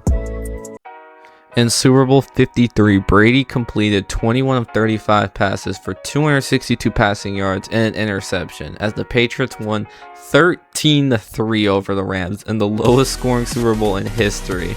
See what I mean? This game was an absolute robbery. But this was the first time in his 9 Super Bowl appearances in which Brady did not have a passing touchdown. Though with the game tied 3-3 in less than 8 minutes left, he successfully connected with Rob Gronkowski down the sideline between 3 defenders to set up the go-ahead touchdown. With the victory, the Patriots became the 2nd NFL team to win 6 Super Bowls, tying the Steelers for the most in NFL history. In addition, Brady became the oldest quarterback at 41 years of age to win a Super Bowl, as well as the first player ever to win 6 Super Bowls, breaking a tie with Charles Haley. But some controversies happened in the offseason. On August 4th, 2019, Brady signed a 2-year contract extension with $70 million through the 2021 season. But the terms of the contract allowed Brady to become a free agent after the 2019 season.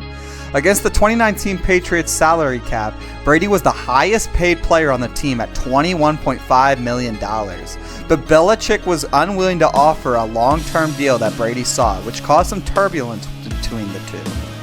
Brady began the season by completing 24 of 36 passes for 341 yards and 3 touchdowns in a 33-3 win over the Steelers. During a 33-7 victory over the Washington Redskins in Week 5, Brady surpassed Brett Favre for third place on the all-time passing yards list. And the following week, in a 35-14 win against the Giants, Brady overtook Peyton Manning for second place on the all-time passing yards list, behind only Drew Brees. Although the Patriots' defense was performing well, the offense was notably stagnant, and Brady told friends that he felt Belichick had taken the offense for granted because of how good it had been for so long. He said to NBC that he was the most miserable 8-0 quarterback in the NFL. Something was different this year, as Brady and the Patriots struggled during the second half of the season, losing 3 of their next 5 games following the 8-0 start, including back-to-back losses in weeks 13 and 14 against the Texans 28-22 and Chiefs 23-16.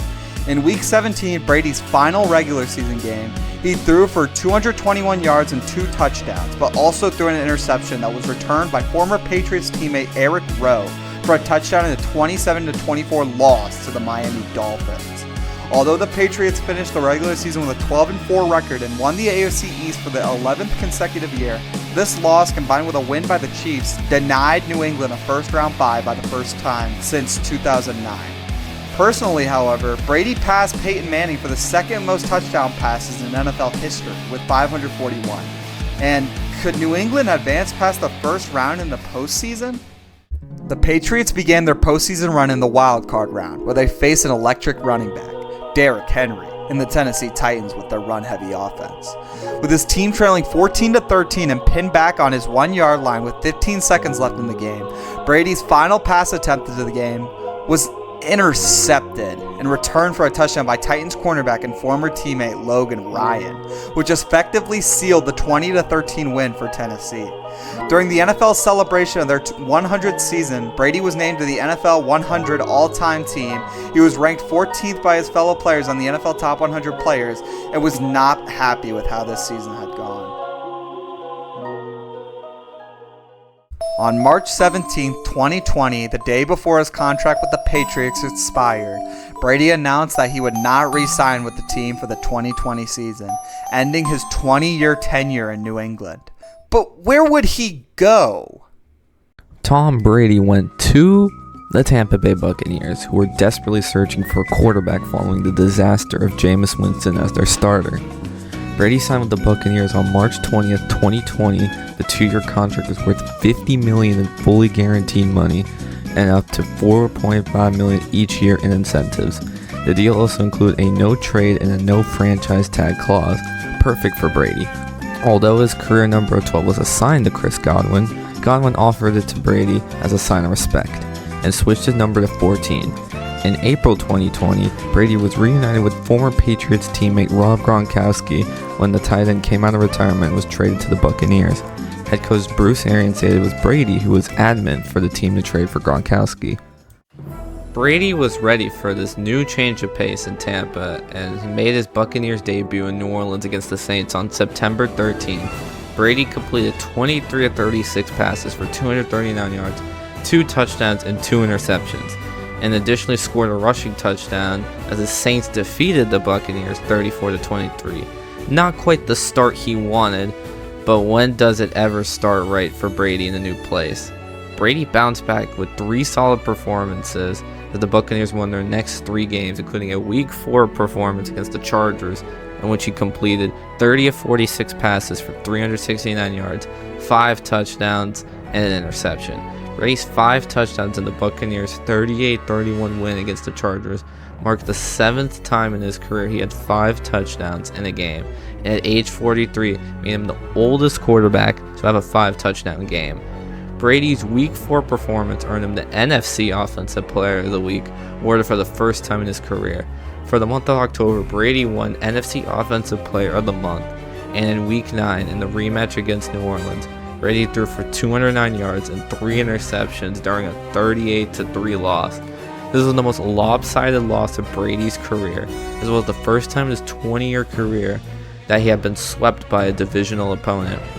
Would Brady really be okay on this new Tampa team? But Brady reassured the media. Brady later said that playing behind closed doors from the impact of the pandemic on the NFL made it easier for him to execute his new team's unfamiliar football playbook. In Week 16 against the Lions, Brady completed 22 of 27 attempts with 348 yards, 4 touchdowns, and a perfect passer rating of 158.3 in the first half before being rested in the second half of a 47-7 victory. The win ended a 13-year playoff drought for the Buccaneers, and overall he finished the 2020 season with 4,633 passing yards, 40 passing touchdowns, and 12 interceptions. Due to the Saints winning the division, the Buccaneers settled for a wild card spot, marking a career first for Brady, as he always had been winning the division. Could Brady make it all the way back and change Tampa Bay's culture for years to come? Well, you see. Leonard Fournette the back on 3rd and 3. On play action, Brady to his second look. It's open. It's Antonio Brown for the touchdown. Have commented on that at age 43. Deep drop here. Brady down the middle. It's caught for the touchdown. Godwin. He beat Ronald Darby, and Chris Godwin extends the Tampa Bay lead.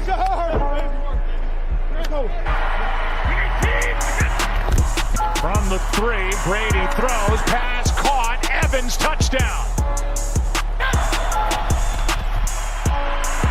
Good protection again, pass caught, touchdown Fournette. Brady's gonna take it. Touchdown. In the wild card round against the Washington football team, Brady threw for 381 yards and 2 touchdowns in the 31-23 win. During the game, he had become the oldest player to throw a touchdown pass in NFL postseason history. In the divisional round against the Saints, for the 3rd time in Brady's first run-in with Breeze in the playoffs, he threw for 199 yards and 2 touchdowns and rushed for a touchdown in the 30-20 win. As Brady and Saints quarterback Drew Brees were over 40 years old and were first and second in career touchdown passes and career passing yards, the game was hyped as the potential final matchup between the two stars, and which indeed turned out to be, as Brees retired following the season. Brady extended his record of conference championship game appearances to 14, and waiting for them in the NFC Championship was MVP Aaron Rodgers and the Green Bay Packers, and they put on a show. Brady throws, end zone, he's got Evans for the touchdown. Good matchup with Corey Linsley, one of the best in the game. Here's one down the sideline. It is caught. Touchdown, Green Bay. Brady goes for the deep shot. He's got a touchdown. Scotty Miller. Oh, my God. Game, but this one's picked up by his teammate. Devin White back at the end zone. Touchdown, Braves. Brady threw for 280 yards, 3 touchdowns, and 3 interceptions in a 31-26 win over the Packers at Lambeau Field. It was another highly anticipated matchup since Brady and Rodgers were two of the most statistically efficient quarterbacks, and this was their first postseason matchup. The win gave Brady his record-extending 10th Super Bowl appearance, making Brady the 4th quarterback to lead 2 different teams to the Super Bowl, joining Craig Morton, Kurt Warner, and Peyton Manning, and the 2nd after Morton to reach the Super Bowl from both conferences. And better yet, the Buccaneers became the first team to play in the Super Bowl in its home stadium at Raymond James. The stars were aligning perfectly. Now who would it be going against? Waiting on the other side was his old counterpart, Patrick Mahomes. This game was incredibly hyped up because this was his first title game where both starting quarterbacks have won the NFL MVP and Super Bowl MVP awards, as Brady is Mahomes Sr. by 18 years. Some build a matchup as compared to Michael Jordan versus LeBron James, but could Brady win at 43 years old over this young star? Just take a look. Announcer Jinx is here. Here's Brady's pass. It's Gronkowski. Back again. The biggest tandem for touchdowns now in postseason history. The old Patriot teammates reunite in the Super Bowl for a score. Now it's tough to stop again. Brady play action. Looking. 3rd option. End zone. Caught. Gronkowski again. with the touchdown. Here, you fake it here, and then you run on the next one if you don't get it. There's the fake, there's the pass, and there's the catch for the touchdown. Antonio Brown.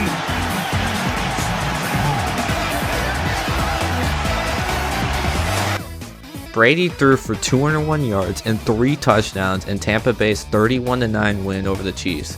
He led the Buccaneers to become only the 7th wildcard team to win the Super Bowl and only the 5th to do so by winning 3 road games.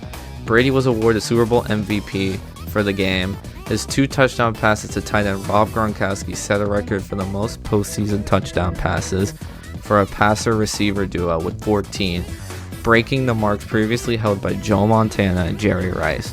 Brady extended his record for most Super Bowl wins by a player with his 7th and extended his record for Super Bowl MVP awards with 5. And Brady became the 2nd quarterback joining Peyton Manning to lead 2 different teams to Super Bowl wins, but the first to win Super Bowl MVP with 2 different teams. Lastly, he was the first quarterback to win the Super Bowl with teams from different conferences. Brady became the player with the most championships in NFL history and tied Otto Graham for the most league championships in professional football history by a player at 7. And with the win, Brady became the oldest quarterback in Super Bowl history to start, play, win, and receive the MVP award. He was ranked 7th by his fellow players at the NFL Top 100 Players, and people were wondering if he should retire. He just won his 7th Super Bowl, the most in NFL history. You just surpassed your idol growing up, and you're 43 years old. I think it's time to call it a career, but Tom said no.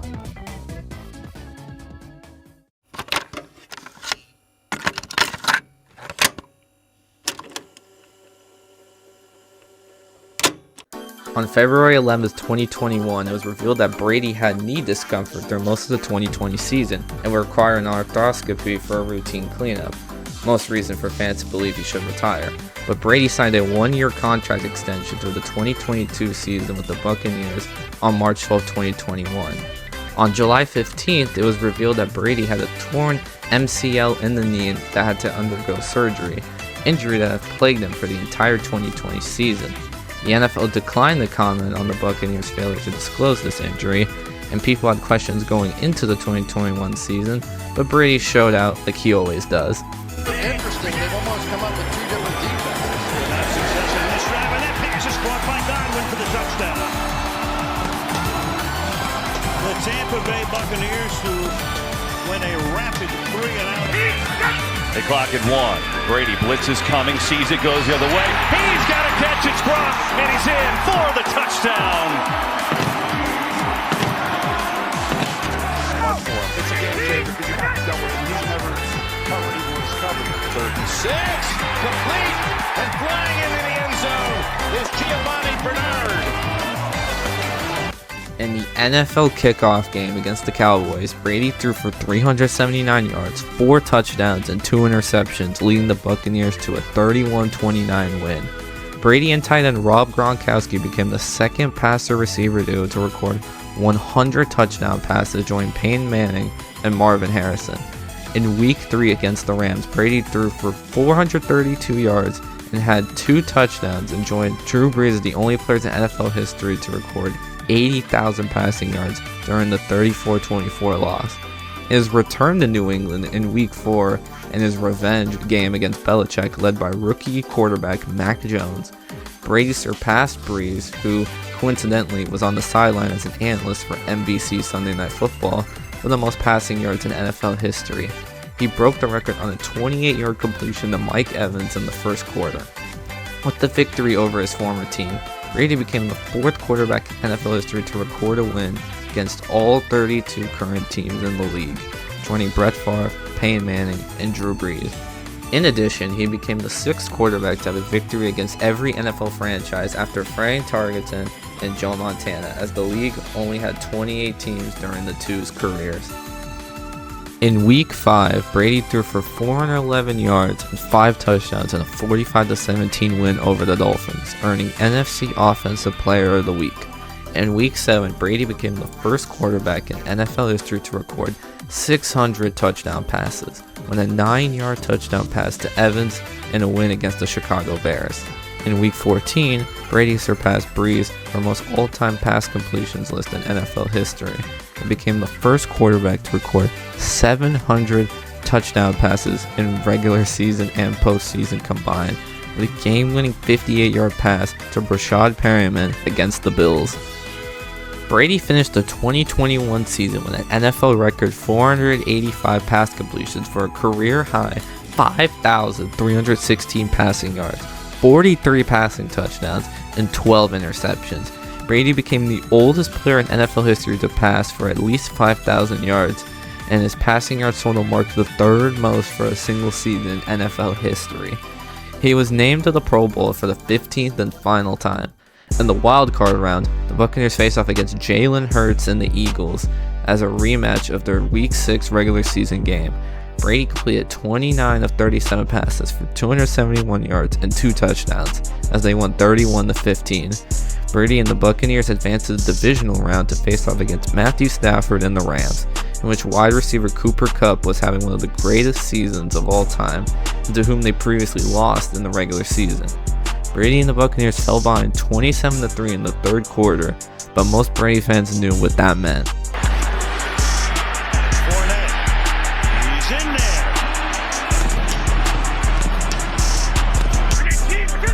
This time wide to the left. Brady looking the other way. Brady going deep down the right sideline for Evans. He makes the catch. He's in for the score.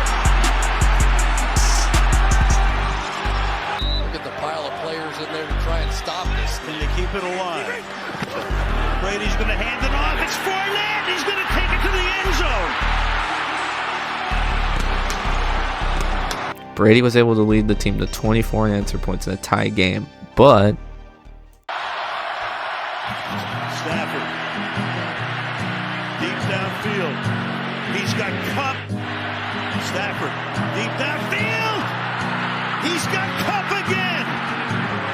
the Rams scored a field goal via an incredible pass to Cooper Kupp in the closing seconds to defeat the Buccaneers 30-27. Brady finished the game with 329 yards, a touchdown, and an interception. The Rams later went on to win Super Bowl 56 over the Cincinnati Bengals. On February 1st, 2022, Tom Brady announced his retirement after 22 seasons. In Brady's first 2 years with Tampa, the Buccaneers posted a regular season record of 24-9, which were the two most successful back-to-back seasons in franchise history. Their 13-4 regular season record in 2021 was the best result in franchise history, beating the 12-4 record of the 2002 Super Bowl winning team. Prior to Brady's arrival, the franchise had an all-time playoff record of 6-9. At the time of Tom Brady's retirement, the all-time playoff record for Tampa Bay stood at 11-10. He was ranked first by his fellow players on the NFL Top 100 Players, and this was his fourth time being ranked first. So that's it. It's over for Brady in his football career. He became the greatest of all time. Okay, maybe one more season. First and goal for the 5. Brady. Evans. Did he catch it? Yes, sir. Touchdown. See again, both backers on the edge showing brilliance. It's blocked. Brady looking, firing, going deep for the end zone. It's called for the touchdown. Rashad Perriman. Play clock at 1. Get it off. Brady throwing end zone. It is caught for the touchdown. Brady with time to the end zone to Evans, holds on. Great catch for the touchdown. Lined up as a fullback. A fake to Fournette. A throw from Brady and a touchdown for Tampa. On March 13th, 2022, just 40 days after initially announcing his retirement, Brady announced he would return to the Buccaneers for the 2022 season. In the Buccaneers' season-opening game against the Cowboys, Brady became the oldest quarterback to start a game in NFL history at 45 years old. In Week 3 against the Packers, Brady became the first quarterback in NFL history to reach 85,000 career passing yards. Brady and the Buccaneers lost in Week 6, 7, and 8, dropping the team to 3-5. It was the first 3-game losing streak for Brady since his 2002 season with the Patriots. In Week 8 against the Ravens, Brady was sacked by Justin Houston just before halftime. In turn, Brady became the most sacked quarterback in NFL history with 555 sacks taken, passing Ben Roethlisberger. In Week 9, in a revenge game against the Rams, Brady became the first quarterback in NFL history to reach 100,000 passing yards in his career, those being combined with the regular season and postseason. With 9 seconds left in regulation, Brady completed a touchdown pass to rookie tight end Cade Otton to win 16-13. The game-winning drive was the 55th of Brady's career, passing Peyton Manning for the most all-time and securing their revenge. The following week, Brady led the Buccaneers to a 21-16 victory over the Seahawks in a game played in Germany, making Brady the first quarterback to win NFL games in 3 different countries outside the US, having won games played in England and Mexico while he was with New England. But things weren't all fine. On November 27th, Brady saw a streak end. He was 218-0 when his team was leading by at least 7 points in the final 2 minutes of regulation. Facing the Browns, the Buccaneers led by 7 until the final 30 seconds when the Browns tied the game on a touchdown and an eventual overtime win by Cleveland. But Brady bounced back, as in a Week 13 matchup against the Saints, Brady threw a touchdown pass to Rachaad White with 3 seconds remaining to complete a 13-point comeback. This was the second time in Brady's career that he had surmounted a fourth-quarter deficit of 13-plus points, the first being versus the Falcons in Super Bowl 51, now 6 years ago at this time. In Week 17 against the Panthers, he passed for 432 yards and 3 touchdowns in the 30-24 victory. And finally, in Week 18 against the Falcons, Brady broke his own NFL record for completions in a season, as well as Matthew Stafford's 2012 record for pass attempts in a season. However, the Buccaneers lost 30-17, giving Brady his first career losing season as the starter. 2022 marked the first season in which Brady lost 8 or more games. Brady was pulled in the second quarter to prevent injury as the Buccaneers had clinched their playoff position the previous week by winning a weak NFC South. But could Brady prove the doubters wrong? Could he win just one more? About that. 2nd and 10. Prescott protected. End zone caught. Touchdown. Dalton Schultz. Well, I think I'd take the 3. Prescott, touchdown. Gone through this second quarter. 2nd down and 4. Prescott, end zone touchdown, Dallas. Schultz's 2nd of the night. Rushing touchdowns during the regular season. Prescott keeps. And that is caught for a good protection, and the pass wide open. Against the Dallas Cowboys in the wild card round, Brady passed for 351 yards, 2 touchdowns, and 1 interception in a 31-14 loss. In the loss, Brady set postseason single-game franchise records for pass attempts at 66 and pass completions at 35. And this loss to the Cowboys marked the first time since 2013 that Brady lost in the playoffs in consecutive seasons. And that was it. Brady's final dance ended in a blowout loss, and he was done.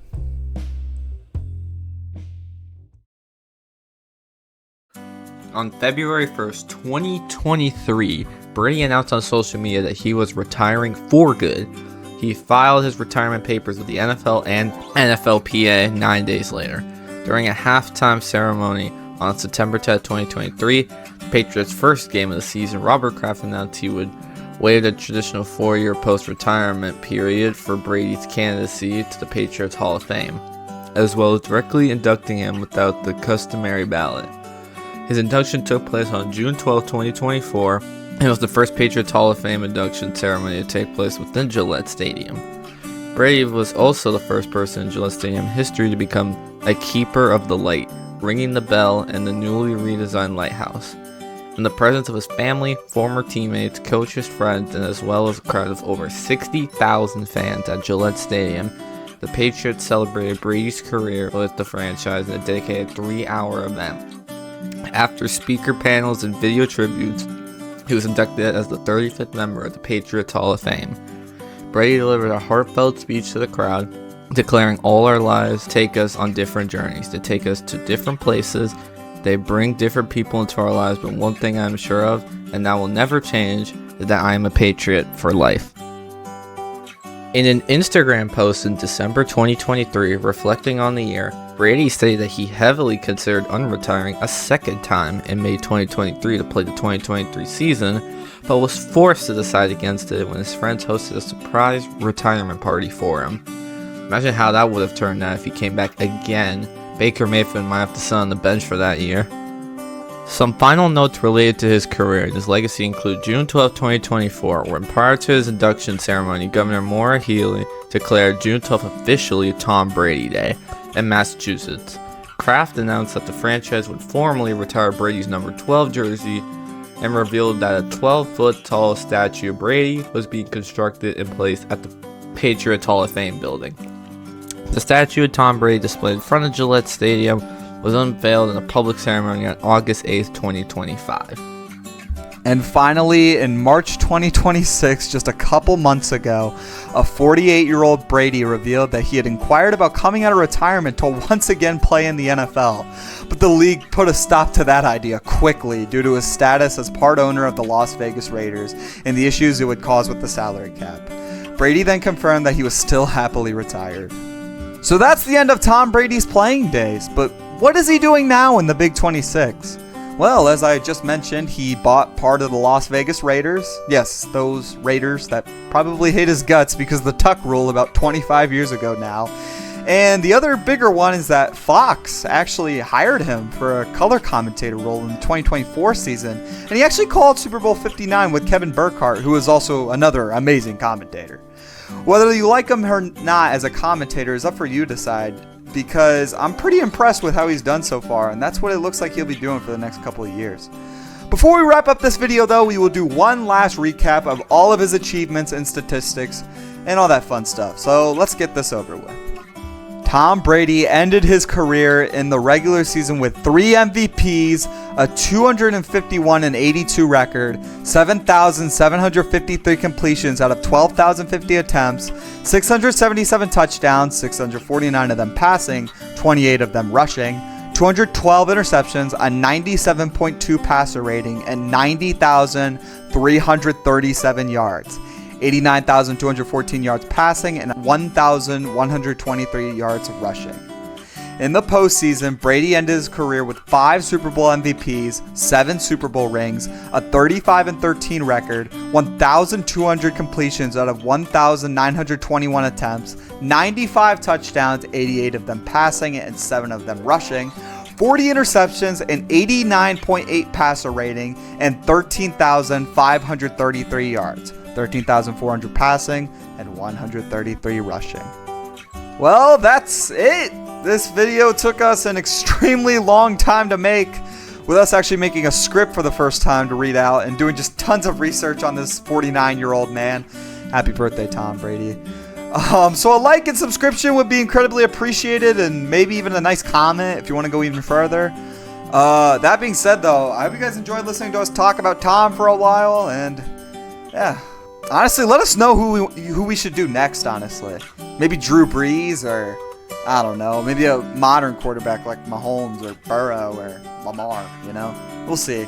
That being said, though, guys, it's been Fun Huh and M569 from Bengals Bucks Talk. You guys have a good one. Peace.